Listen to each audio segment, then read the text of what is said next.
ಕುಮಾರಸ್ವಾಮಿಯವರು ಕುಮಾರಣ್ಣನ ಪರವಾಗಿ ಮತಯಾಚನೆ ಮಾಡೋಕ್ಕೆ ನಮ್ಮ ಗ್ರಾಮಕ್ಕೆ ಬಂದಿದ್ರು.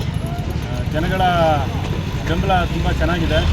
ಇಲ್ಲಿ ನಮ್ಮ ಭಾಗದಲ್ಲಿ ಮದ್ದೂರು ಕ್ಷೇತ್ರದಲ್ಲಿ ಖಂಡಿತವಾಗಿ ಸುಮ್ಮನೆ ಬಾಯಿ ಮಾತಿಗೆ ಕೋರ್ಗೆ ಹೇಳ್ಕೊಳ್ಳೋದಲ್ಲ, ಖಂಡಿತವಾಗೂ ಕುಮಾರಣ್ಣವ್ರಿಗೆ ಲೀಡ್ ಆಗುತ್ತೆ.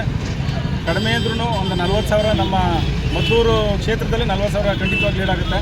ಯಾರೆಲ್ಲ ಏನೋ ಮಾತಾಡ್ಬೋದು, ಕುಮಾರಸ್ವಾಮಿಗೆ ಯಾರೋ ಮೊನ್ನೆ ಎಲ್ಲ ಮಹಿಳೆಯರಿಗೆ ಏನೋ ಹೇಳಿದ್ರು ಅಂತ ಹೇಳ್ಬಿಟ್ಟು ಯಾವುದೋ ಒಂದು ಪ್ರೊಟೆಸ್ಟ್ ಮಾಡ್ತೀವಿ ಅಂತೇಳಿ ದುಡ್ಡು ಕೊಟ್ಟು ಎಲ್ಲ ಪಾಪ ಮಹಿಳೆಯರಿಗೆ ಇವರೇ ದಾರಿ ತಪ್ಪಿಸ್ತಾ ಇರೋರು ಮಹಿಳೆಯರಿಗೆ. ಹಂಗೆ ನೋಡಿದ್ರೆ ಕಾಂಗ್ರೆಸ್ ಅವರೇ ಏನೋ ಕುಮಾರಣ್ಣ ಬಗ್ಗೆ ಮಾತಾಡೋಕ್ಕೆ ಯಾವುದೋ ಒಂದು ವಿಚಾರ ಇಲ್ಲದೇನೆ ಅದನ್ನು ಯಾವುದೋ ಒಂದು ವಿಚಾರನ ಇಟ್ಕೊಂಡು ಎಲ್ಲ ಇವರು ಹೋರಾಟ ಮಾಡ್ತೀವಿ ನಾವು ಅದು ಇಂಥ ಮಹಿಳೆಯರೆಲ್ಲರನ್ನು ಕಳಿಸಿ ಹೋರಾಟ ಮಾಡಿಸಿದ್ರು. ಹಂಗೆ ನೋಡಿದ್ರೆ ಮಾನವೀಯತೆಯಿಂದ ನಡ್ಕೊಂಥ ವ್ಯಕ್ತಿ ಯಾರು ಇದ್ದರೆ ರಾಜಕಾರಣದಲ್ಲಿ ಅದು ಮೊದಲಿಗೆ ಕುಮಾರಸ್ವಾಮಿ ಮಾತ್ರ.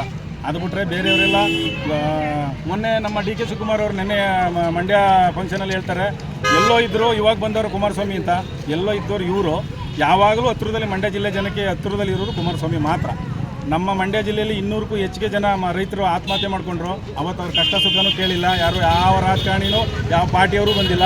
ಅವತ್ತು ಬಂದು ಏಕೈಕ ವ್ಯಕ್ತಿ ಅವರ ಮನೆ ದುಡ್ಡ ತಗೊಬಂದು ಕೊಟ್ಟು ಸಾಂತ್ವನ ಹೇಳಿದಂಥ ಏಕೈಕ ವ್ಯಕ್ತಿ ಅದು ಕುಮಾರಣ್ಣ. ಹಂಗಾಗಿ ಕುಮಾರಣ್ಣನ ಗೆಲುವನ್ನ ಯಾರೂ ಕೂಡ ತಡೆಯೋಕ್ಕಾಗೋದೇ ಇಲ್ಲ. ನಮ್ಮ ಲೆಕ್ಕಾಚಾರದಲ್ಲಿ ಇಡೀ ಮಂಡ್ಯ ಜಿಲ್ಲೆಯಲ್ಲಿ 2-2.5 ಲಕ್ಷ ಲೀಡಲ್ಲಿ ಕುಮಾರಣ್ಣ ಗೆಲ್ತಾರೆ. ಸುಮ್ಮನೆ ಅಪಪ್ರಚಾರಗಳನ್ನ ಮಾಡಿಕೊಂಡು ಕಾಲ ಕಳೀತಾವ್ರೆ. ಈ ಕಾಂಗ್ರೆಸ್ ಪಕ್ಷದವರು ಅವ್ರು ಮಾಡಿರೋ ಅಭಿವೃದ್ಧಿ ಕೆಲಸ ಹೇಳ್ಬೇಕು, ಅದು ಬಿಟ್ಟು ನಾವು ಗ್ಯಾರಂಟಿ ಕೊಟ್ಟು ಅಂತ ಹೇಳ್ತಾರೆ. ಅವ್ರದ್ದೇನು ಗ್ಯಾರಂಟಿ ಅಲ್ಲ.